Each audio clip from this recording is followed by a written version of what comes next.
అండి, ఎలా ఉన్నారు? అందరు బాగున్నారండి. నేను వచ్చేసి క్యాప్సికమ్ టమాటా వండుతున్నానండి.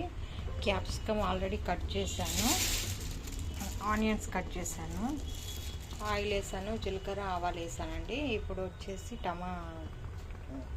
ఆనియన్స్ వేస్తున్నానండి. చూడండి.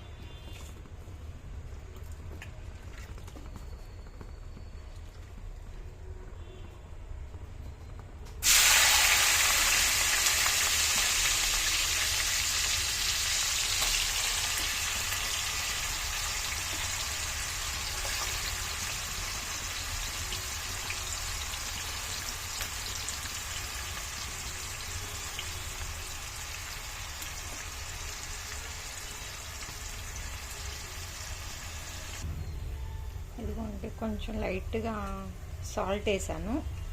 ఇప్పుడు వచ్చేసి ఒక స్పూన్ పసుపు వేస్తున్నాను. చూడండి.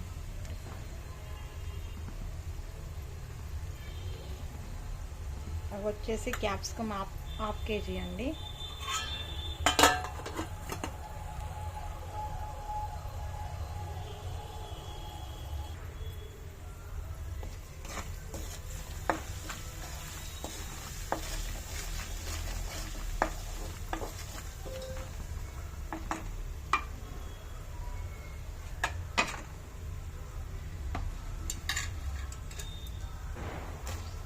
క్యాప్సికమ్ వేస్తున్నానండి. కడిగి నీట్గా కట్ చేసి పక్కకు పెట్టుకున్నాను. క్యాప్సికమ్ వేసాను ఆల్రెడీ.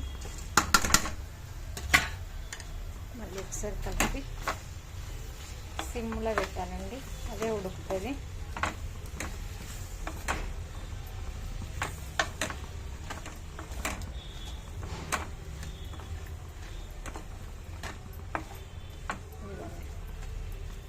దీని మీద క్యాప్ వేసేస్తున్నాను ఆల్రెడీ. క్యాప్ వేసాను. అది కొంచెం ఉడికాక ఈ టమాటా వేసి అల్లం వెల్లిపాయ పేస్ట్ వేసిన తర్వాత అది కొంచెం నూనెలో గోలాక మళ్ళీ ఒక 2 స్పూన్ల కారం వేసి కొంచెం కొత్తిమీర వేసి దించేయడమండి. చూపిస్తాను, ఓకేనా. క్యాప్సికమ్ వేసాను, తర్వాత టమాటా కూడా వేసాను. అది కొంచెం ఆయిల్లో ఉడికిన తర్వాత అల్లం వెల్లిపాయ వేసి తర్వాత కారం వేయాలండి.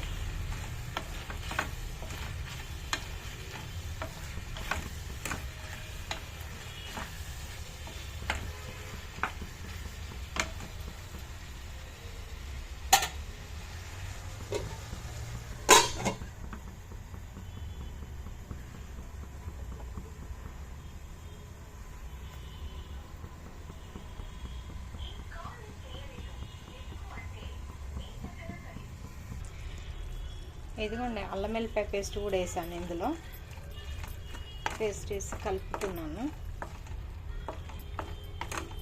ఇది కొంచెం నూనెలా వేగాక తర్వాత కారం వేయాలి.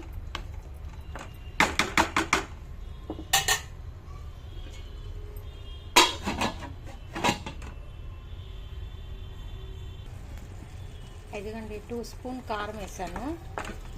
ఇది కొంచెం నూనెలు డీప్ గోలాక కొంతసేపు ఉంచేసి దించేయడమేనండి. అంతే, క్యాప్సికమ్ టమాటా నా స్టైల్లో క్యాప్సికమ్ టమాటా అయిపోయింది.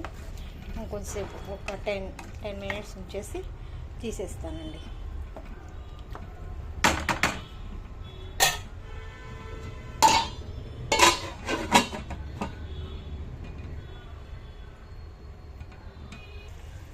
ఇదిగోండి, కంప్లీట్ అయిపోయింది కర్రీ మొత్తం. కొత్తిమీర వేసి దించేయడమేనండి, ఓకేనా. చూడండి ఎంత బాగుందో. టేస్ట్ అయితే సూపర్ ఉందండి. ఓకే, లైక్ చేయండి, షేర్ చేయండి, సబ్స్క్రైబ్ చేయండి ప్లీజ్. Bye bye.